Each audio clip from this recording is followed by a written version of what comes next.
everyone's kind of getting settled and catching up, I can just maybe give a bit of a rundown of how the travel to Chult went. Um, you all started off at a tavern in Waterdeep. Then you met a particular uh, wizard who was suffering from the same curse that many of the that all of you have someone that you know suffering the exact same issues. They are dying all over again. And she, being a retired adventurer, is quite wealthy. So she formed this little expedition and had her headhunter go and track down people with particular skills that she could use to mount an expedition to Chult. Then at the tavern, you met this particular Toril named Lunaris, who was appointed to be your guide. It just happened so that a ship from Chult was available to be able to take you there. But it's a very long trip, very far away from where Waterdeep is. Um, and so you were traveling by sea for nearly 2 months. The trip went rather well. You did encounter some storms, a little bit of rough winds, some waves, but everybody managed to keep. Nobody went overboard. The sailors were quite used to this kind of weather, so it's not like tropical storms. And now you're at sea. The weather's getting warmer and warmer, practically uncomfortably warm, especially given Waterdeep and the Sword Coast is more of a northern land. So it's something you're not necessarily used to. And if you go on deck, you start to see wildlife you're also not used to. Sharks, you've probably seen, dolphins, you've heard of, but there's these monstrous plesiosaurs that will kind of gather around here and there. So you see these long necks with a small head with sharp teeth just emerging from the water on all sides of the boats. They don't seem to be bothering anybody at this point. They're just kind of fishing. But it's a sight to behold and something to see. But more attractive now would be that in the distance you're able to see a silhouette in the horizon, that of an island or peninsula. And you get the sense that that's Chult, and you're about to finally get off sea. Um, Everybody's going to be called on deck. You're going to see all the sailors are kind of going up. Small celebration there, even though they are men of the sea, men of the ocean. Some of them kind of miss the land for a little bit. It's time to resupply. Things are starting to run dry. With the help of Dario and possibly Theon, I don't know if you have that ability as well, they've been able to have better meals with some spells that enhance flavors and such. You've had the opportunity to gamble below deck with some of the other sailors, and perhaps even enjoy some stories. So, this is happening. Things are getting kind of close. You're starting to also perhaps notice other things. But before we do, I'd like to know where your characters tend to hang out. So would they be on deck watching this? Or even knowing that land is approaching, would they remain below under the hull or in the room and such?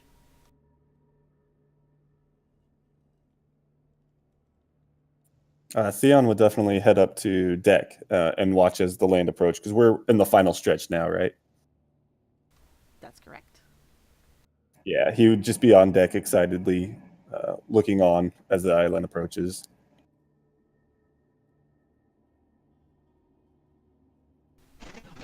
Would Nox have had a chance to get a tattoo from Dario at this point? You would have had plenty of time. It's up to you, to the both of you, to decide if they would have gone for that or no.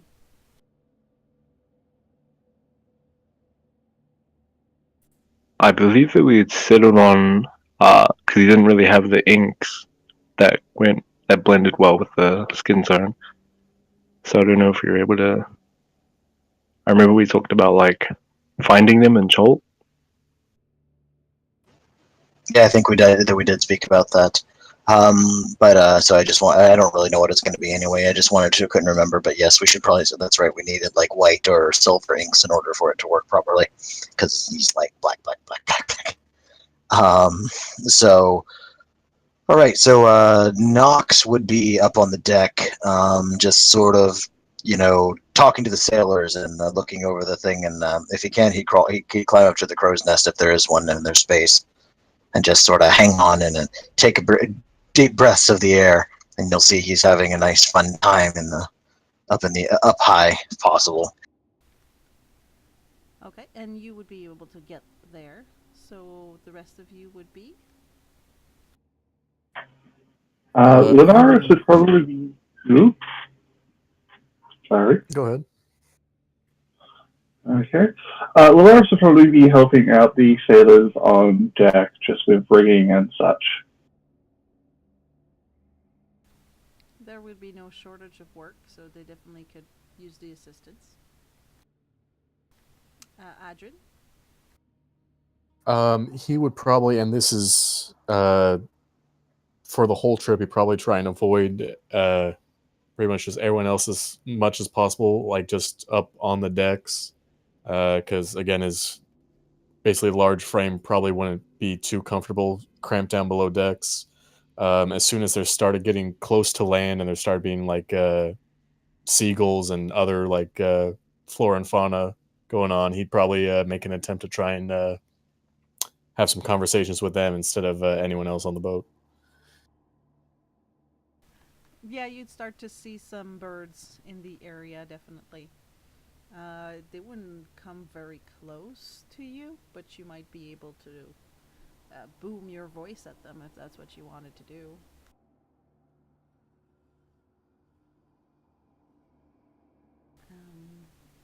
And Dario. Dario and Rail.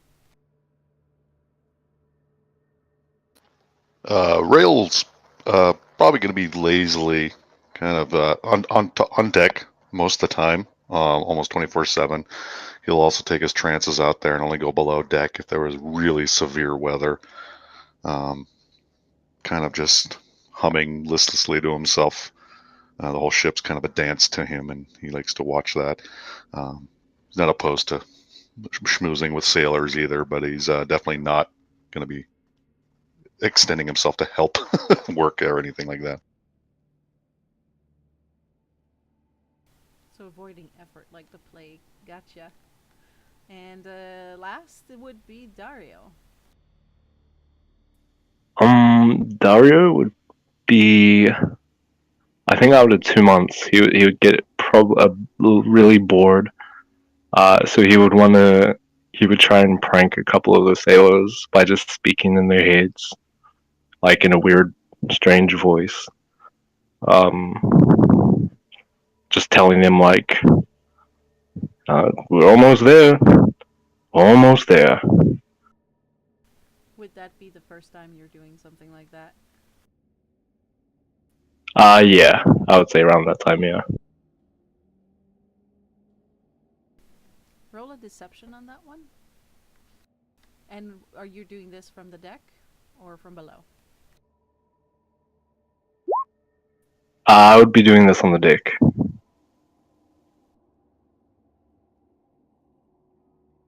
With your deception as well, I would like everyone who's on deck to roll perception.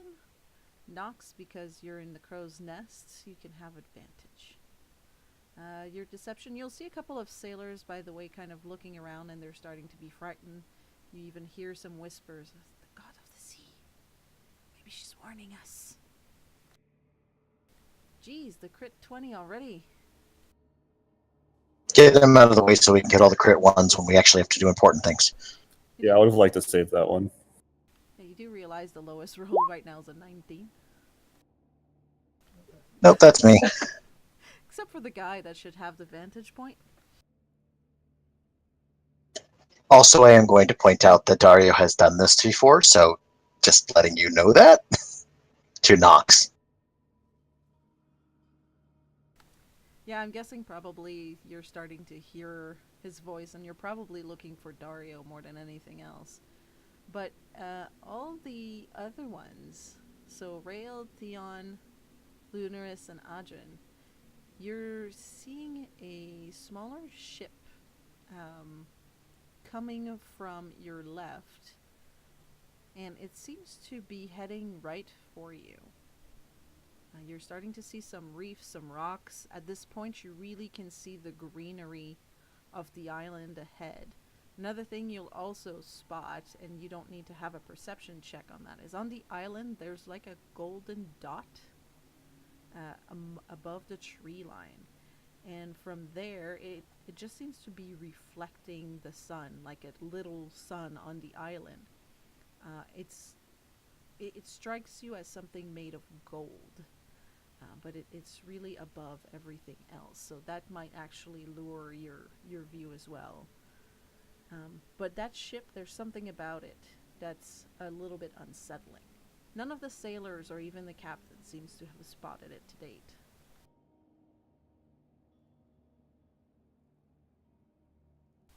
Does anybody want to say or mention something on the side of this? Hey, guys! There's a ship coming right at us. Are we gonna do anything about that? Theon's gonna yell out. You're gonna see a bunch of sailors look around, kind of wondering, and it doesn't take very long for basically anyone to now be able to spot the ship that's on deck. And you'll see the sailor really start going fast. Lunaris, you're gonna hear one of the sailors next to you, because you're working with them, gonna turn to you and, you bloody pirates! Oh no, I guess. Oh no. Oh no. Let's hurry, get the rope. We have to raise the sail, make it go faster. I raised the sail then. At this point, with all the sailors chattering, Nox will be able to recognize this, yes? Yes.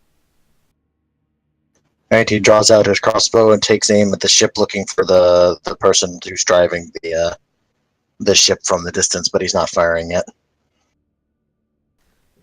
Basically, the guy at the helm. You'd have problems spotting the person. They're still very far away. I'd say 150 feet. So depending on your range, you would have trouble. You might see just a silhouette, knowing where the wheel is on ships normally. You might have a pretty good idea of where that person is.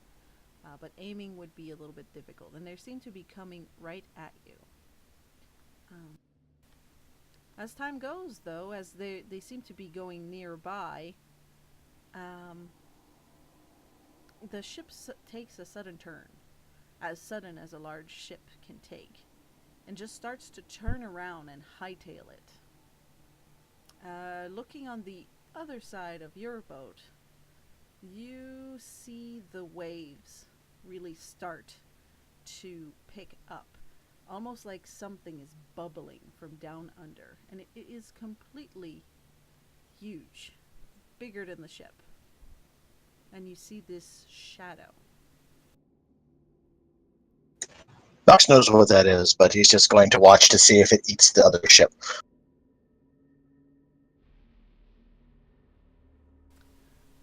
The captain is at the wheel and yells to the crew. Oi, get the offering, quick! It's Aramak! Get the offerings! And, Rael, you might be trying to be lazy, but some of the sailors are kind of gonna nudge you. Adrian, there's a couple going straight for you. You're a big guy, you look strong. So they're gonna kind of nudge you to come down. Dario and Lunaris, you have some people trying to hedge you down as well. We need your help. We need your help to get the offerings. And they're trying to hurry you down below. Do you follow? Rael get up, trip over the rope he was nearby, and catch himself with his quarterstaff and kind of giggle, and then start stumbling after him. cracking the end of his staff into the sides of the staircase and just being really awkward about it, but kind of laughing the entire way.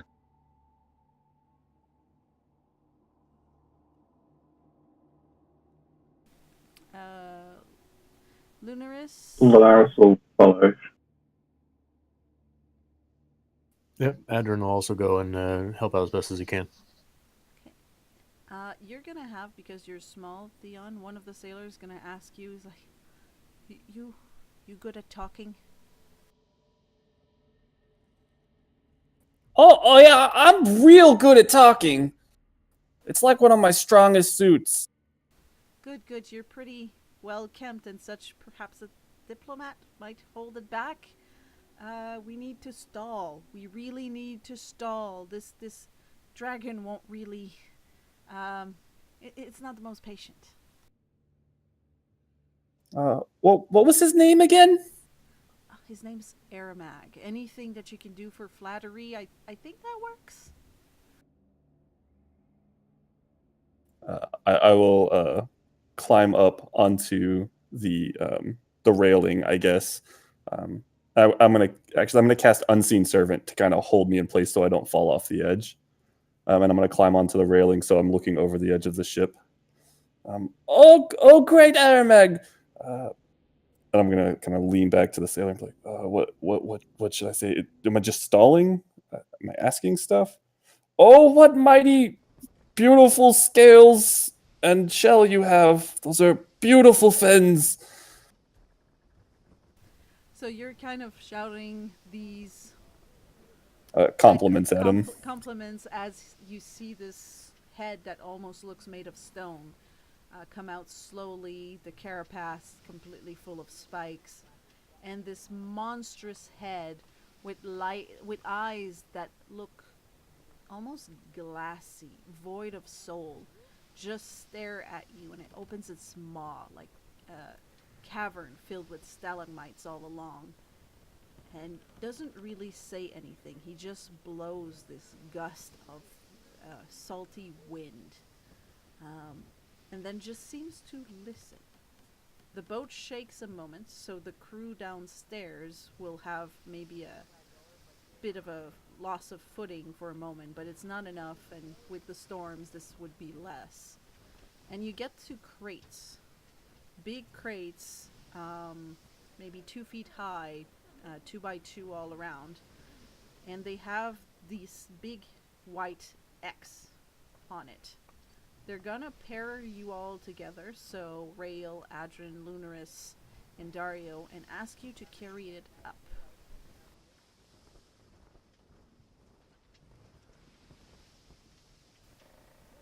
Who's the strongest looking one? That would be Adrian. I will pair myself with the strongest looking one. Damn it. That's my plan. I'd like to ask the crewmates what's in the crates. Are they marked in any way other than just having an X on them? They're gonna tell you, hurry it up, it's the offering, Aramag won't wait. And you see them heave ho, and all of them are kind of grunting really loudly. This is really difficult. As you're going up, you just hear like a series of trying to drag this up. As you can hear the contents of the crate kind of jingle as you're bringing it up. There's a total of 5 crates being brought up. It doesn't seem like it's nailed in or anything. Well, I'll definitely just pick up a crate and make my way over to, I guess, I guess we're just approaching him by the bow or whatever, just whatever side of the ship is closest to him, and hold up the crate. Alright, so you're just all kind of following orders. You get up. It's a little slippery. Some of the water has splashed from his rising onto the stairs, but it's not too difficult. And the 5 crates are lined up to the side closest, and as you emerge, you see this massive dragon turtle just staring at you as the ship is unmoving. The ship that had come at you is long gone. It's just a small, tiny silhouette in the distance. and the dragon turtle is looking in waiting, and you have Theon kind of hanging over the railing, shouting compliments at it. He is kind of listening, and you just hear him at some point go like, "Ah, good. The offering. Even with the diplomat. If the offering is good, then it will do. If not, I think I will take the diplomat with me to continue his speech. I am enjoying it."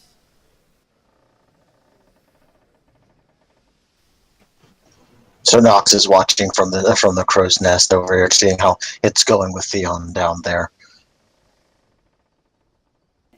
Another excellent choice, your lordship. The sailors are gonna open all the lids of the crate, and you'll see they are completely filled to the brim in gold coins and gems.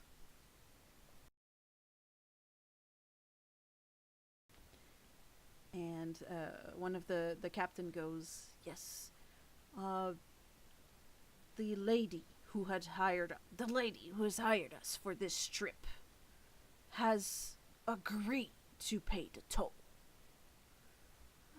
We explained to her that," and he stops himself, kind of like weighing his words, and looks to Theon like, "I'm about to do something bad. You talk." He wants me to continue talking to the Armong. You might not know what he was about to say. He just gives you a look that's like, "Oh my gosh, I'm about to really insult this thing."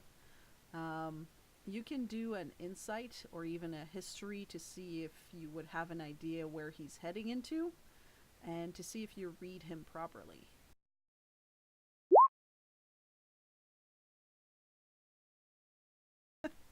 Really, really good.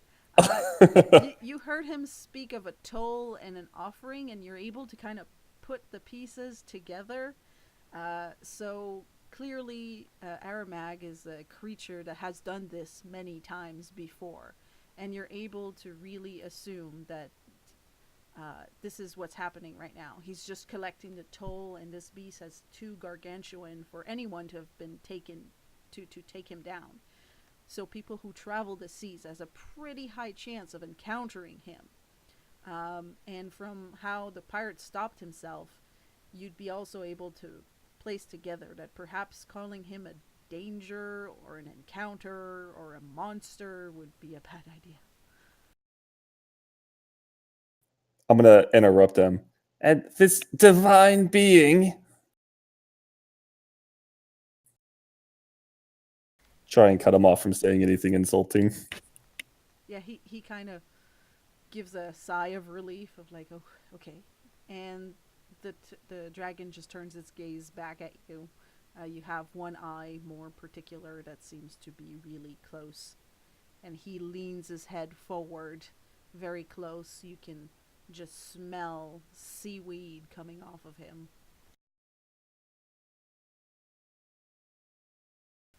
And he'll say, "Good.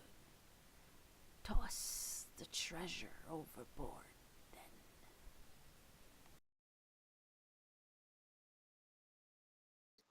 I'll nudge Adrian after having helped him with about 10% of the weight of the crate. So what do you think this thing spends money on? It looks like it could get a couple retainers, maybe scrape some barnacles off. It's atrocious. And its breath, foul. I was questioning that too. I would have thought these would be full of meat or something, but I'm not going to argue. And again, while he's saying that, he's just like kicking the crates overboard, just without any hesitation, just kicking them right off the side. Okay, so the sailors are gonna get out of your way. Clearly, you can do this on your own, and you're doing it faster than they would. Um, and if you want to be able to answer that, you can roll a nature check. See if you know anything about dragon turtles or the likes. Well, that's one thing I'm sort of good at. I'm one higher than average at. Actually, no, it's not a hard check. Dragons have a fairly widespread reputation, and you would easily assume that a dragon turtle is just a sea dragon, and they do collect treasure to roll in it and sleep in it. So it's pure greed. They don't spend it on anything. They just hoard it.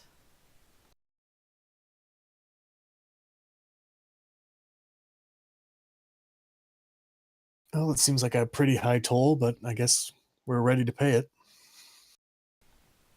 Um, So someone's paying it, not us. Anyone who's dealt with money on a regular basis, whether because they come from a wealthy family, they've done some merchandising, or, done some thieveries, would be able to analyze that you have tossed well over 10,000 gold overboard.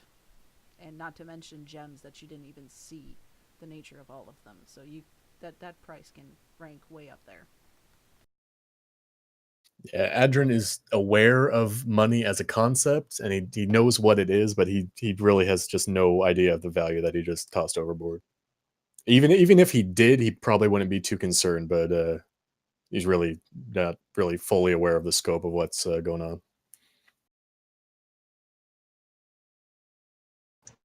Knox looks down at the money and he's watching it fall, and he sort of leans over the crow's nest and starts thinking about how he can become a dragon.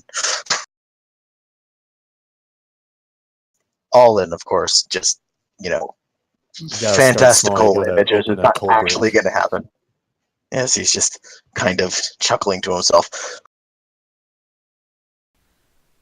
And you'll see as the last crate falls down, he still turns its eye at Theon, who's been complimenting him and such, and he'll be saying, "Well, thank you for all your offerings. And little one, extra little one, should you wish to travel sea alone, just stop by. I may be good enough to waive your toll should I wake up in a good mood." Oh, you are most gracious. Do a deep bow. Can I try to sleight of hand one of the gems before the last crate's tossed over? Yes, absolutely. Yeah, I can't ignore my character flaw.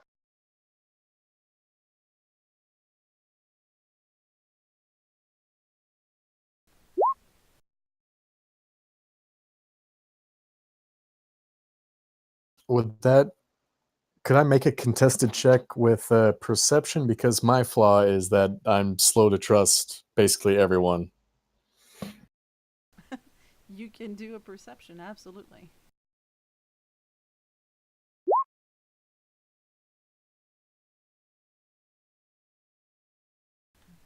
What's your passive perception, Adrin? 16. You will notice him, but not in time to say something to stop it.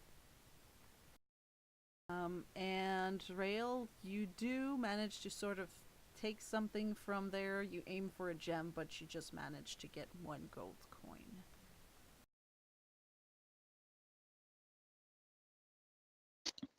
Okay, I want to hold it up to the dragon turtle, kind of bow really sloppily, and then say, I just wish to have a token of this meeting, something to carry with me for decades to come, so I can always remember this awe-inspiring experience." Adrian's gonna quickly make his way to the opposite side of the ship. Do a performance roll.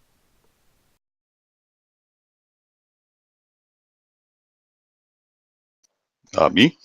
Yes, for Rail.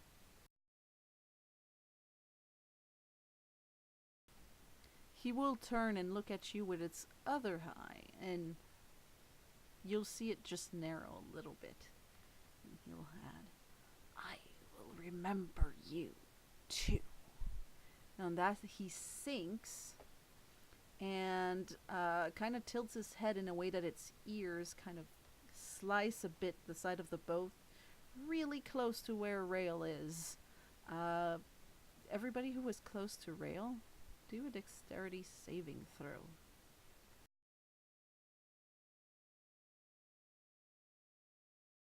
I assume I'm safe on the other side of the boat.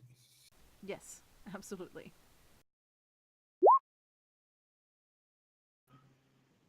Well, There's the nat one. I'm assuming that Rail needs to do one as well. Yes, absolutely.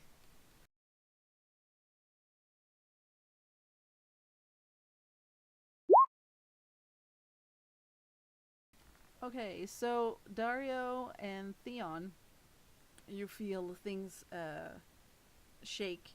Theon, you kind of have the guardrail real close, so you can just hold yourself, and it doesn't do too much effect. On top of that, you have your unseen servant helping you.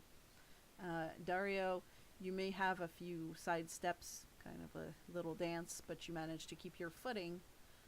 Rail, even your antic, which your quarterstaff won't save you on this one, and you end up falling on deck, but you slide in the water and remain on the boat. As for Lunaris, as it hits, it kind of tilts one of the board that your feet were on and sends you right on your back. You slide on your shell and fall in the water. You don't get sucked in like a vortex. The turtle disappears below. You go down under for a moment, but with the current, you're kind of sprouted back up. They just have a man overboard. You'll see a bunch of sailors try to toss you a rope. Is there anything you want to do while you're under? I would like to watch the dragon turtle disappear and just get an idea of which way it went. Roll a perception check.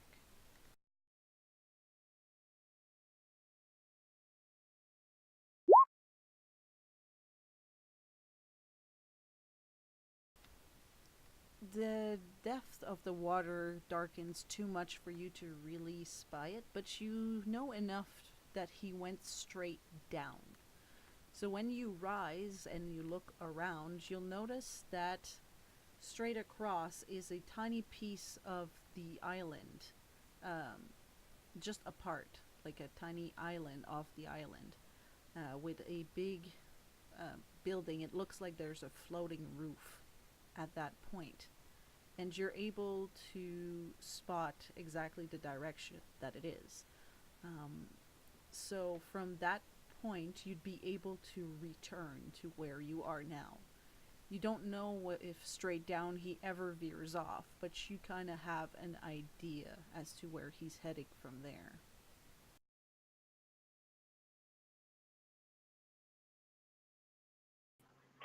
Alrighty, and I guess I clamber back on board.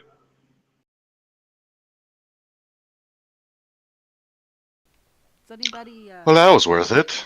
I think if we get to another tavern, wine will be on the tollkeeper. I'll flip the coin into my pocket. You don't say. Anybody helps Lunaris back on the boat as he's being heaved ho? Yeah, I'll give him a hand. I'll also send Chad, the unseen servant, over there to help him. Chad, that's the best name. I'll help too because I feel somewhat responsible.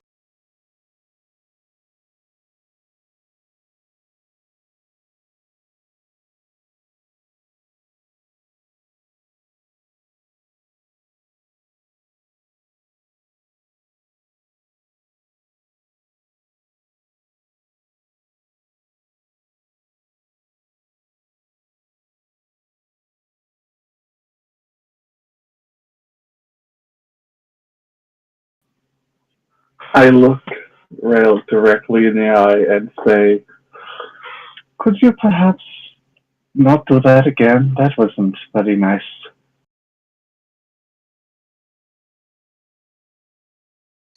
Oh, sure, that'll never happen again. Just dead eye stare him back and then smile. All right, well, I don't know. We'll see what happens.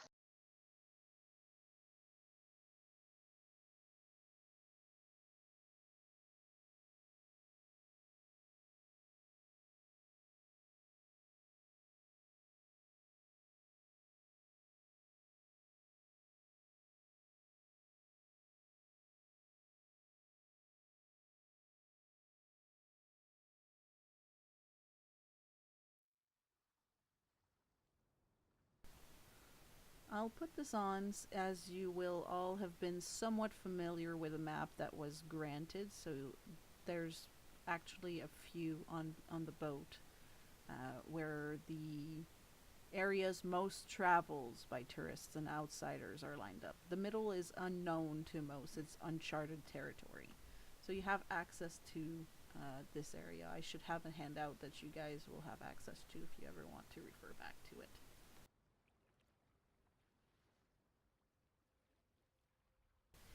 And you're about to enter Port Nyanzaru, which is, if you go to the right, you'll see where it is on the map.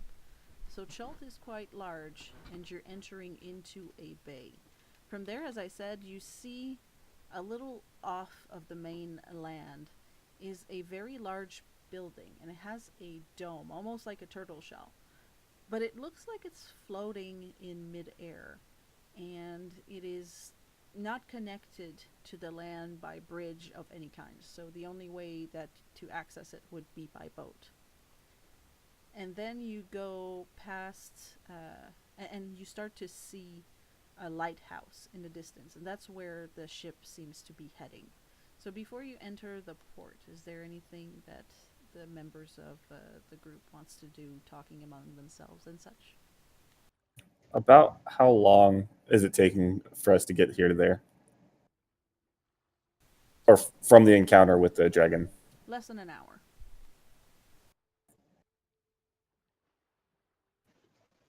Soon after the water starts calming and the dragon is done, then Nox is going to take a rope and sort of swing himself down. Would you like me to do a dexterity on that? Yep, I was about to ask if you could do an acrobatics.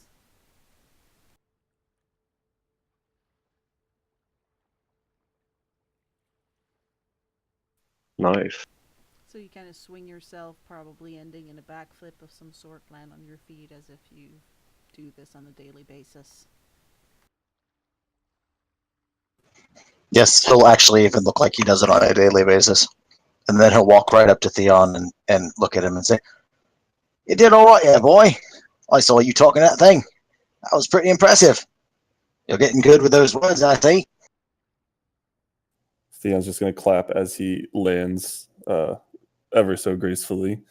Oh yeah, I'm doing the best I can. I'm trying to remember the lessons you taught me. Kind of forgot a few of them, but I'll remember them as time goes on. Don't you worry. If you have any questions about it, you can always ask me. I have plenty more to give you if you want them. Yeah, I think I'd like that. Maybe when we set up camp, you can walk me through some more of those lessons. Of course, of course. And then he's going to just sort of clap him on the shoulder and then look around to the others and then look up to the island. Looks like we've got quite not long left. It'll be nice to be feeling my feet on the ground again. And would. If I could ask the rest of you, what is our plan once we reach the port?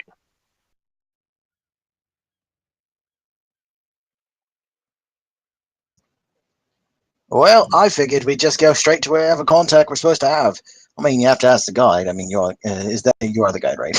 Or is that's Lunars, right? So he Yeah. looks over to Lunars and says, "Oh well, I assume you know where we're going. I don't know much more than where to follow the money. So I'm just going to follow where you go and talk to whoever we need to."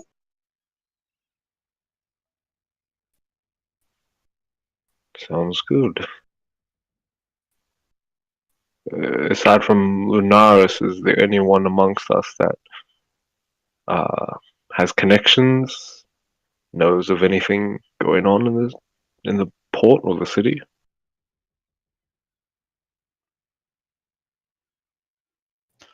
Don't know anybody, never been here, but hopefully there's a tavern on the way. Hmm? I'm going to pull out that book I got and start flipping through it to see if I can see anything of use. Knox looks over to Sex. "Well, I don't have any contacts, but it'll take me about an hour to get them." For Theon in your book, that was like an introduction to Chult, wasn't it? Yeah, it was like a beginner's guide to Chult.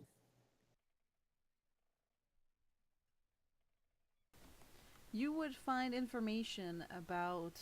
You would know what the dry docks are because you heard that term. And you see that the very basic of the city is described as being separated into clear districts. And the dry docks would be just outside of the main harbor district that's usually that was meant for royalty but is meant for VIPs at the moment. And that's the dry dock is mostly for ship repairs. So you have that known. Then you have the merchant district, which is more high scale, and it's guided by the merchant princes. You have the areas outside of the wall, so they have some names as well, such as the Maller's. Give me a minute. Maller's Throat. That's just outside.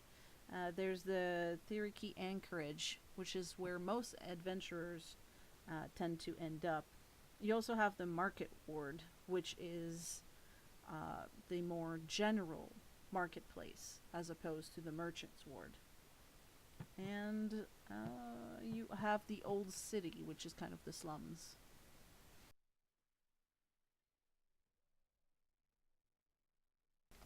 You don't really have a map of the place, so you don't know where they are, but you know it's separated in those ways, so you kind of have a few pages that gives you just the basic about it.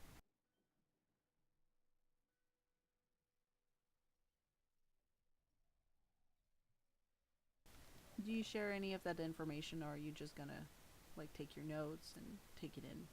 I'll hold on to it now. I still don't know if there's any place we want to go. Well, I guess aside from a bar, but I figured that would be the first place the turtle where Linares will send us. As the boat travels around the port and you start to see the building and the landscape, some of the places are on hills higher up, and you start to see that building with the golden dome in the distance that's much higher than everything else. Very luxurious. The heat really starts to hit you. It's humid, but the smells also start to get to the boat, and they are quite pleasant. Exotic fruits, spices you've never encountered before, and very different kind of perfumes. And especially for the denizens of Waterdeep, so Dario and Theon, the two of you would really understand the vastness of this city. It is big. You would say easily double the size of Waterdeep.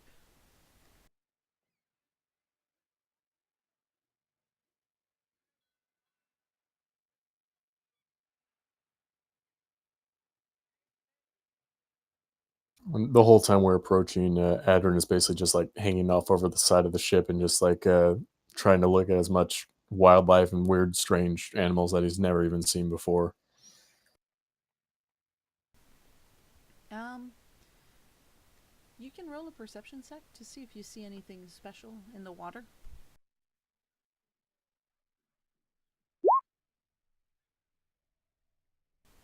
Okay. That's a really, really good perception. You're gonna see quite a bit, not only in the water, but in the air as well. You see more of the plesiosaur that are there. There's normal dolphins, but there's also a type of dolphin that you've never seen. They're kind of like the dwarf version of a dolphin. You do not know what they are. There's things you've heard of. It's common to the ocean, so there's a few sharks like reef sharks at the bottom. Lots of colorful fish, some that might be more colorful than you're used to. And up in the air, with the seagull, every now and then you'll see in the distance large bird that looks like a flying reptile. Um, the wings remind you of those of a bat, but it's got that head with a very pointy nose, and this kind of crest at the back. So you've never seen those. They easily do 10, if not 15 times the size of a seagull. And they give this weird crow. at the back. And as the ship will turn and pass the lighthouse, the chain that you see on the map, by the way, you would not really see. You'll see both ends at the lighthouse, which is here.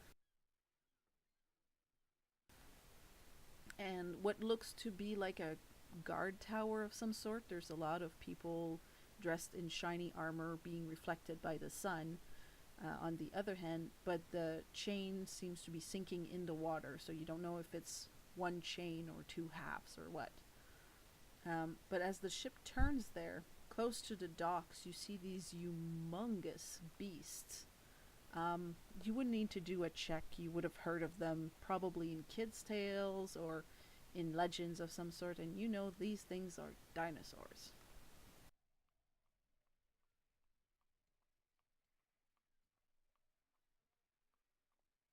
I mean, outwardly, Adrian just still stoic as ever, not any emotion. Again, if anyone has ever bothered to like spy on him or whatever the whole trip, he's probably just blank emotionless face this whole time, and he still has that same outward appearance, but inwardly he is super excited. Theon is definitely going to gush at these dinosaurs, and he's going to like shake Adrian as he does, like, and point. Yeah, it's gonna say just absolutely nothing, not make any emotion, but inward, he's so excited. This is so cool. All the other druids are gonna be so jealous they don't even know. Yep. So you kind of Theon kind of hey hey hey, and yet you're still just staring at them. So it's like poking a statue. Um, Speaking of which, in the middle, this little circle that you see there is an odd, very large statue in the middle. Um, it looks like a human dressed in some kind of loincloth, so you can see it's fairly tribal in looks, and it has a big headdress of feathers, shell, some big teeth of some sort, and there's a cape of fur that he seems to be wearing, all carved, very detailed, very well done. Um, and he's just standing very erect, and he's kind of looking up at the sky with a hand over his chest, and the other one is holding a what looks to be like a spear, but a little bit more crude. You're not very familiar with the make, and he has a shield lying next to him, kind of propped against one of his legs, and it looks very regal.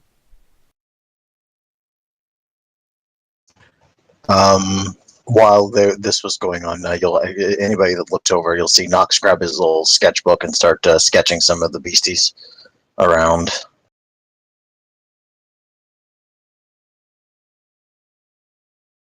Perfect. So as the ship nears the dock, you'll be kind of traveling this port for a good 20 minutes. The ship is not going very fast, and we'll start to get towards the docks. And that's when you'll start to see there's a procession of 3 of those large dinosaurs. They're really big, they're bulky. You'd give them, they're bigger than the whole chariot, not a horse and bull included. And it has like 3 big horns in the front, one on its nose, 2 on its heads. And it is strapped with harnesses, and they hook chains from the dinosaurs to the boat, and it is the dinosaurs that pull the boat where it's being accosted.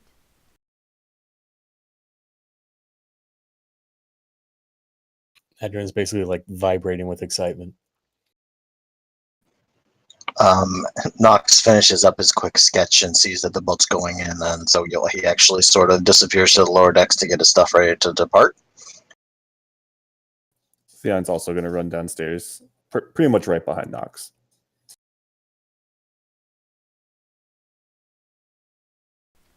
While you're doing this, you'll hear the sounds of wood being scraped as they are arranging for the ramp to be placed.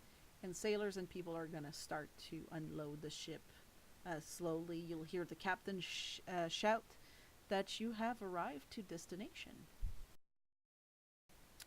By the way, what is everyone wearing?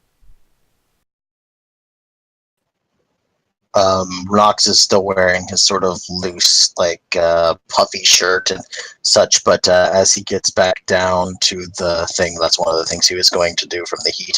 You'll see him rip the sleeves off of his shirt. He'll just take his dagger and just slice the shirt leaves and sort of toss them in his bag as like rags for later, and then he'll start strapping on his armor and getting himself ready for battle and that sort of thing. So he'll be like sort of sleeveless with his armor on basically, and cotton pants probably.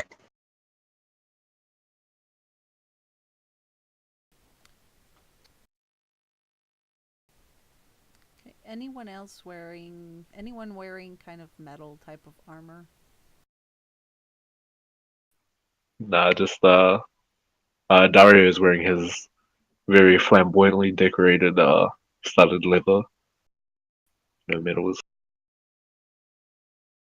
Theon's just wearing the silks of his house. Rail's wearing looks like some nobleman's clothes, but really old and not tailored to his size. So obviously he didn't buy them. I mean, And Andrew's Lornar is still basically wearing naked. furs and leathers. Yeah, the leathers might be getting a little warm in the area, so that could be a little difficult. But if you have enough openings, you'd be able to endure. You might start to feel yourself sweating a little bit. I think Dario, with your infernal blood, would be nearly immune to it. As for Lunaris, you grew up in this, so this is just normal. But one of the things is for silk and colorful clothing, as you get off the ship, you'll feel a little bit at home. The denizens of this place look quite colorful. Their attire is all very brightly dyed, and they have patterns on everything. This place is absolutely beautiful. It's exotic. You can see from where you are how the buildings are placed. The streets is all cobblestones. You also have the buildings that's all, even the buildings are painted in bright shades. You'll see blue, green, orange, lots of pink. There is flowers everywhere. So every house, almost every building is adorned with something that's alive, growing. Vines on the sides of these buildings. There's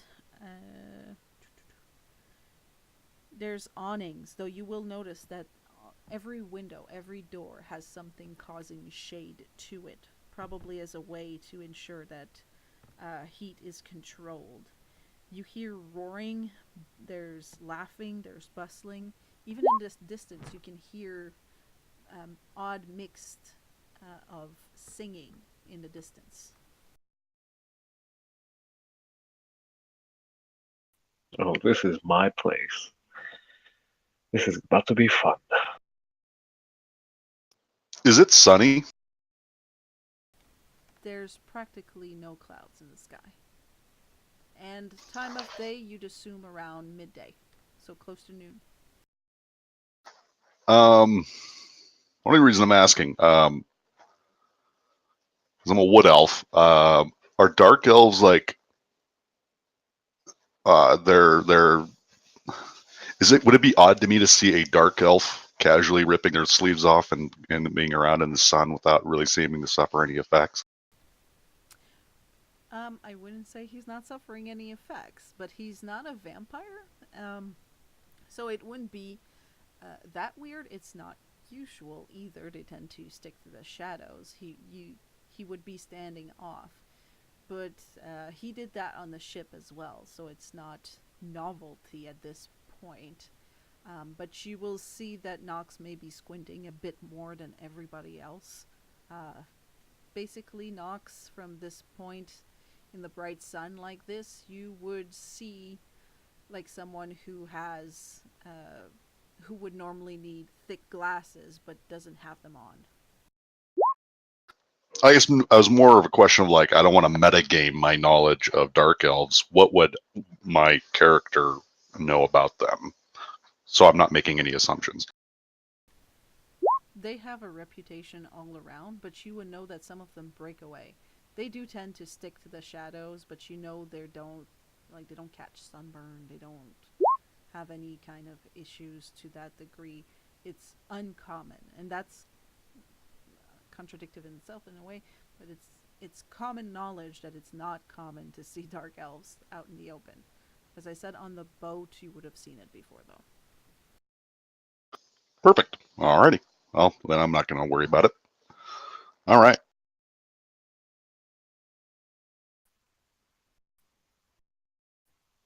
Before we head off, could I ask,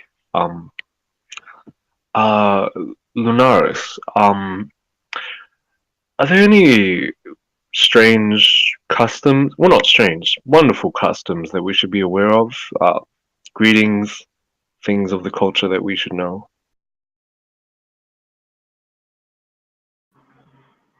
But it's basically just like any other culture. I mean, be polite, use your manners, and you'll be fine. Good to know.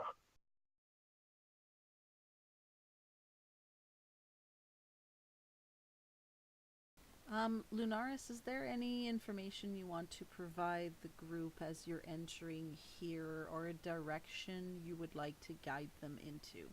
At this point, you were appointed by Syndra to help the group direct themselves in this city, as this is completely vast, and if they just go south, north, east, west, they could end anywhere. Of course, that might be what they want to do, but you might have an opportunity to suggest something at this point.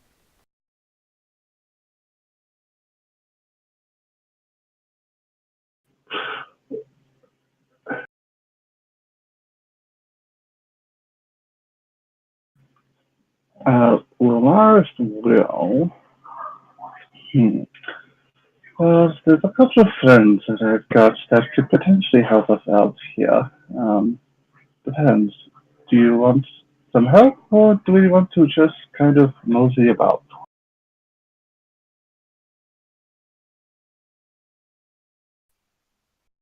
Well, the lady did say time was of the essence. I think we should probably get as much help as we can. That's correct.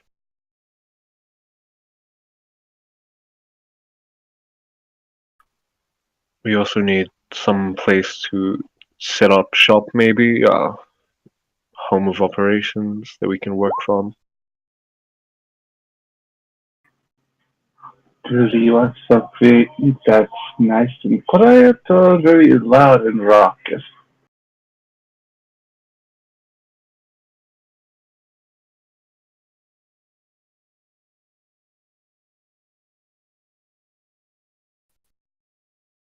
I look to the rest. I wouldn't really mind either way.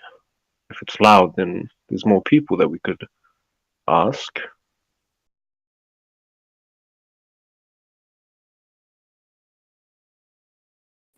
I think I'd prefer something probably with a little more people. It'd get lonely if it was too quiet.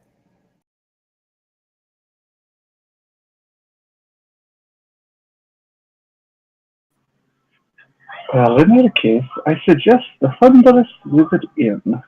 It's quite lively.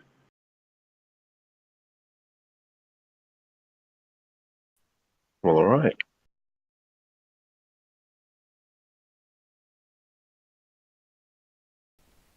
Okay. So Lunaris, I'm assuming you're gonna open the walk.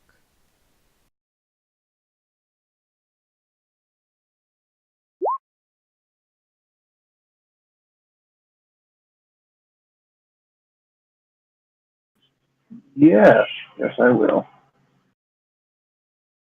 So once everybody's ready to start heading out and everybody's done their changing, done their items gathering, you start to be able to head into the streets. I'll kind of ping you so to give you an idea of the directions you're going, because you would know how to get to that district. This is an area that's going into the market ward. So you're gonna be starting to head forward, and the place starts to get crowded. Without perception roll, the group would be able to see that in addition to these colorfully dressed humans, most of them with different degrees of dark skin, clearly due to sun exposure, there are other races that stand out quite a bit. You'll see every now and again this kind of cat person. You'll see orange ones, a couple of gray ones, and they're just walking about as if they completely belong there. And there's a couple of eagle folk as well. You don't necessarily know what they are.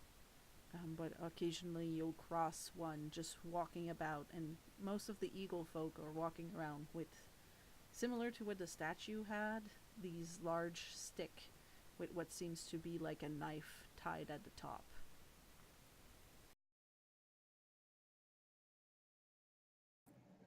Theon's going to be openly staring and lulling behind the group a little bit, rubbernecking. Knox with his pack and his hat now. He's going to he'll get off the deck, off the ship if the bridge is up, and he'll start looking around at them, sort of nodding his head and shaking them. He's actually looking for someone who seems to know what's going on. So like a leader of the dock workers or someone that's just sort of clearly in some kind of in charge in the area that might know things. Roll a perception. And Theon, given you're kind of straying behind a bit, roll a perception as well, please.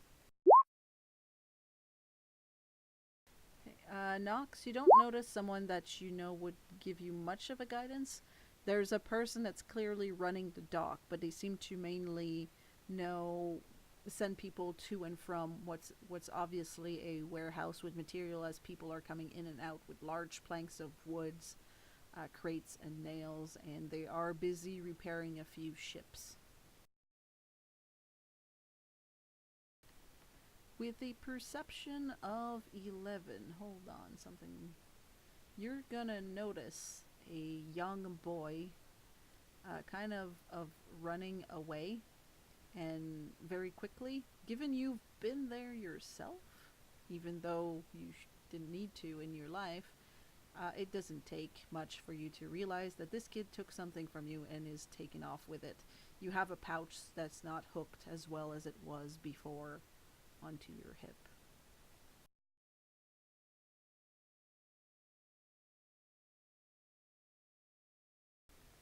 So what do you do? I'm gonna chase after him. I'm gonna say, "Hey, he stole something from me!" And I'm gonna chase after him. Knox looks over and as soon as he hears him doing that, and I guess he's going to look around for the boy to see if he can get the right location on him.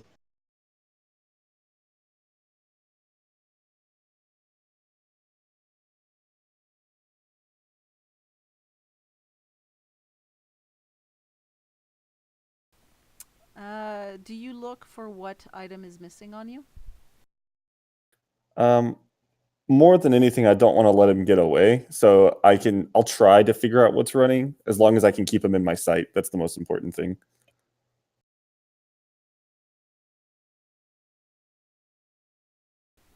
Do the rest of you try to take chase as well, or do you kind of just wait for them to return? Except for Nox, because I know you're helping. Yeah, I'll definitely go ahead. Yeah, I'll chase after as well. So everybody... Yeah. I mean, Adram wouldn't want to, but if he sees literally everyone else chasing after him, he would follow the group. Okay, so you can roll athletics to see if you catch this kid. Nox is going to see if he can quickly find an area that might cut the kid off, understanding that these kids probably know the area better than he does.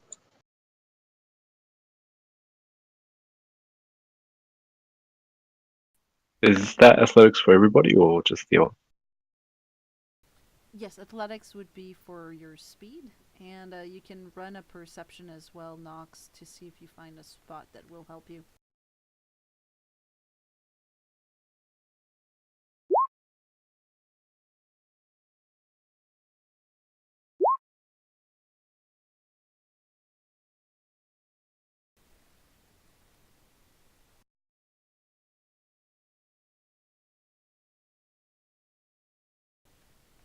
So, Nox, you kind of slow down to try and look, but you're so unfamiliar with this place and streets are getting a little bit crowded, so you don't find exactly a spot. Dario, you just sprinted off, and Theon, being shorter, you're kind of running fast, but your short legs make you drag a little bit behind, and this kid is quite used to what he's doing. You haven't done it in the past couple of while. On top of that, you just were 2 months on a boat. So you managed to catch up with him. You'd give this kid maybe 10, 11 years old. What do you do once you catch him, Dario? I just want to kind of stop him and just kind of try not to be too aggressive, but I just wanna stop him. So, like, you get in his path? Yeah, and make sure that he can't get away. He's gonna try a simple tactic, and he's just gonna throw what he was holding. You'll see it's like some kind of scroll of paper, and try to bolt. See if you're gonna try and stop him or just pick up what he dropped on the ground. I will still chase after him. How tall are the buildings around here? Can Nox get a good vantage point where he can see better above the crowds? Most of the building are about 20 feet in the air. They do have balcony about 8 feet up too, for the most part.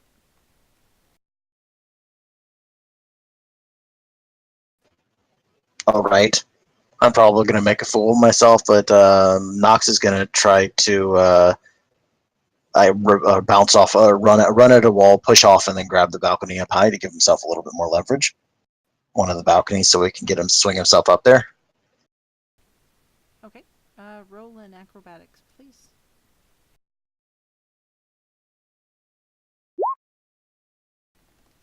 So you do manage to get up there. It's very easy. You are quite nimble in your jump. You just push off that wall.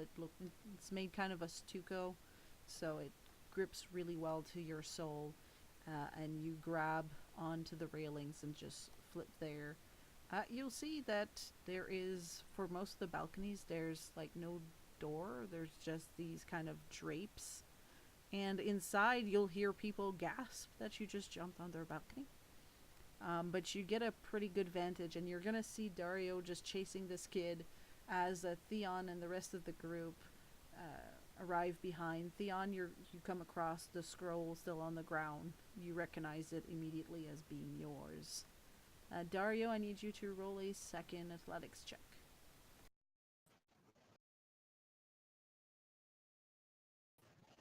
Am I able to? What is the kid wearing? The kid would be wearing not exactly a shirt, but a kind of sash, kind of greenish in color, not too vibrant. He has a mess of dark hair, but he knows this place like the back of his hand. So passing a little fountain, there's lots of people that are talking together among themselves, and he just squeezes himself between a lot of people and eventually he just vanishes in the crowd. So Dario, you lose traces of him, and he starts to kind of look a little bit like the rest of the people. There's a lot more kids, and on top of that, all you can see is the top of their heads because they are so much shorter than all the adults crammed together. I was going to attempt to pin him to a wall while he was chasing him, but I guess I can't do that now.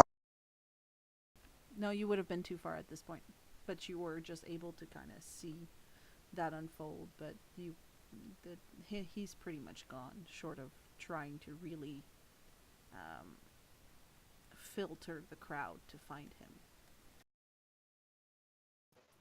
He'll look through the curtain to the people that are inside. If he's not, doesn't have to look past it, as long as if they're opening the curtains, looking at him. Sorry about that. I just had to get a better look. And he's just gonna hop right back off the balcony and sort of walk back through the crowd towards where Dario is.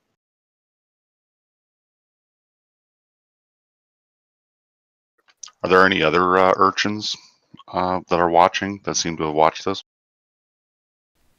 Roll a perception.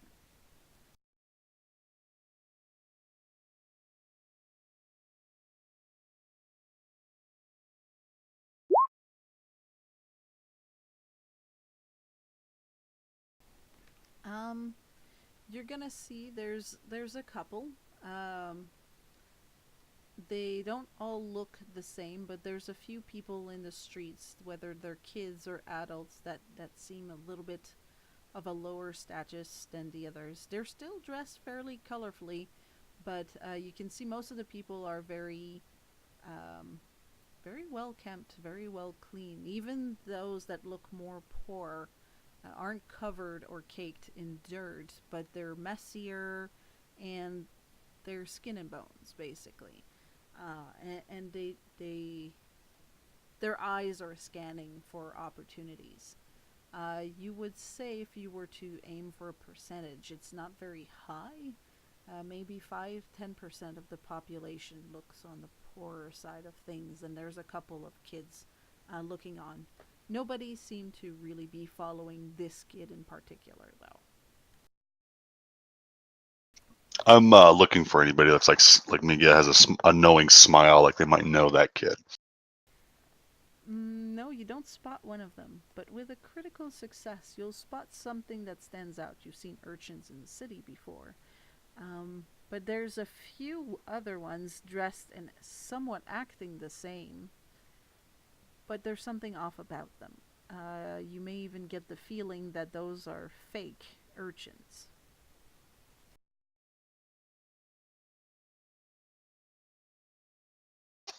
All right. Well, I'll just kind of stand in the back then, kind of observe that. Got my quarterstaff, gunny sack now, a stick over my shoulder. Is there any way that I would have been able to see where the paper was dropped? Yeah, you would have seen it, but Theon following Dario would have also seen it. I'm assuming you picked it up? Yeah, I picked it up. That was your scroll of pedigree. Ah, probably important.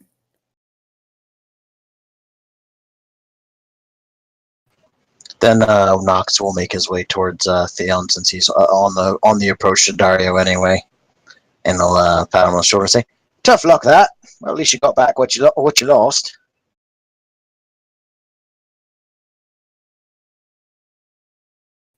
Yeah, it's not so bad. I don't mind him getting away. He needs to just tough up his skills a little bit. He never would have survived in Waterdeep, but I was gonna teach him a thing or two. He says very unconvincingly. Nox gives him a smile, but it's more of a knowing smile that he's completely full of BS. But still, he looks. So yeah, that's right. Show him some skills. You got to remember, he's pretty good at messing those crowds. You might be able to take a few lessons from him. Is Dario returning and rejoining the rest of the group at this point? Or are you still trying Yeah. to search? No, he's getting back, but like very slowly. He's like wheezing. He is not a fit guy. He's very slowly trying to return. So you've got this very out of breath tiefling rejoining the group. Knox looks at him and says, "You got some serious stamina there. I haven't seen many people who move that fast in such a short time, especially one in such fine clothes." Yeah, he's very fast and quick. Whew, that, memories. Anyways, Theon, I'm glad you got your items back. I hope he didn't steal too much. Oh no, it was just a scroll. It was just a scroll of pedigree. But you got it back for me. Thank you very much. Don't worry, us Waterdavians. That's the term, right? We gotta look out for each other.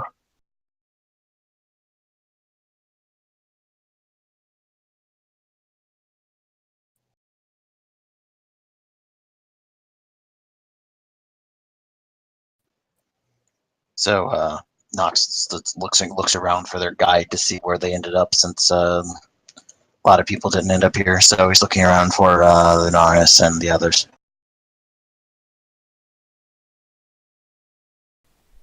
Okay. So you're easily able to reform. You guys didn't get that far away from one another, and from my understanding, everybody basically kind of laid chase, with a few exceptions that just dragged a little bit behind, but you wouldn't have problems keeping them in sight. Dario might have vanished for a bit, but he returned. So you're kind of all gathering back up together. Um, and then you start to notice something. Nox, you were having trouble seeing, which might have hindered you in this chase, but all of a sudden you feel like your vision suddenly returning. And it's going really, really quick. Knox looks around and I guess a hat worked. And he's gonna look up to the sky to see if he can see where the sun is, trying to shield his eyes from the sun. See if there's like going behind a cloud or something. There's this massive black cloud that's coming at a very fast pace over the entire island of Chult. And you can see this drape of rain coming. The streets are very quickly starting to clear up, and you see people kind of bolting for shelter. He'll look to the others and be like, "It looks like there's a storm coming, and the locals don't seem to like it much.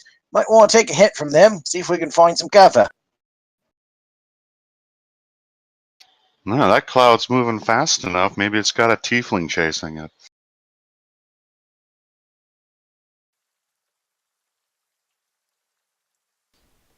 Within minutes, this cloud is coming over you, and it's just torrential rain, and you feel yourself getting drenched. Do you aim for any place of cover?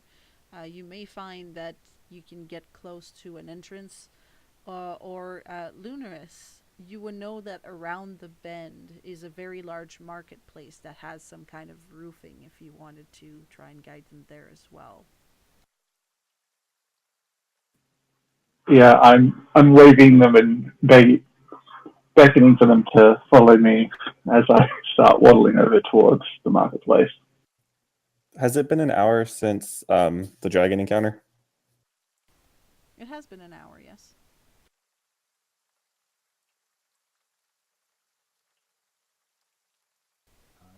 Nox follows Lunaris and just continues on, keeping up a pretty quick pace, and looking for anything that might be like a pagoda or something that he could duck under. If you follow Lunaris, it won't take very long to see that a mass of people is heading towards this direction. And you're going to see this very high tent, easily 20 feet in the air, big collection of colorful cloth being hung onto several posts. And inside are a mass amounts of stalls meant for merchants. So they all have little shops set inside. You would be able to tell from quite the distance.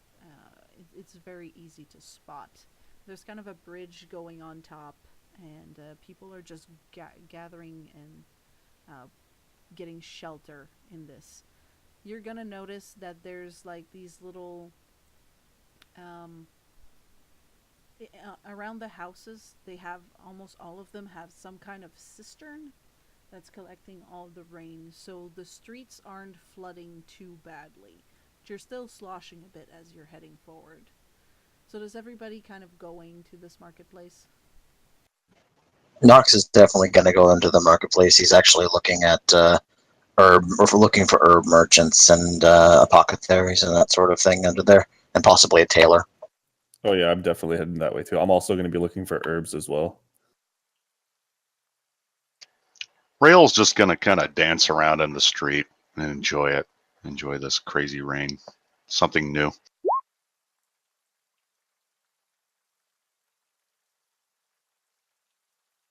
And I see Adrian had already moved his character there.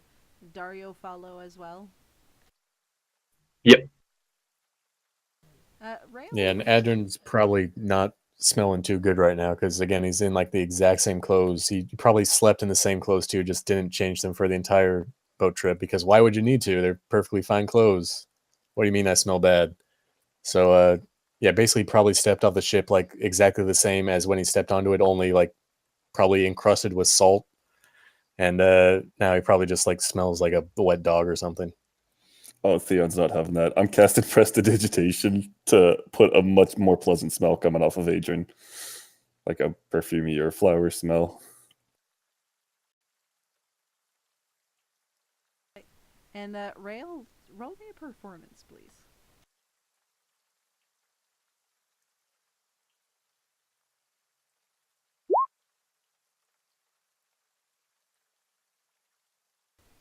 You're gonna have people amassing themselves at the edge of the tent, kind of giving a funny look. You'll hear a couple of them be around the lines of, "Oi, should we call the gods? This one's off his rockers." No, I think he's lost. No, he's lost his mind. And they're kind of just trying to figure out this weird creature that obviously isn't from here, dancing in this rain that's downpouring so hard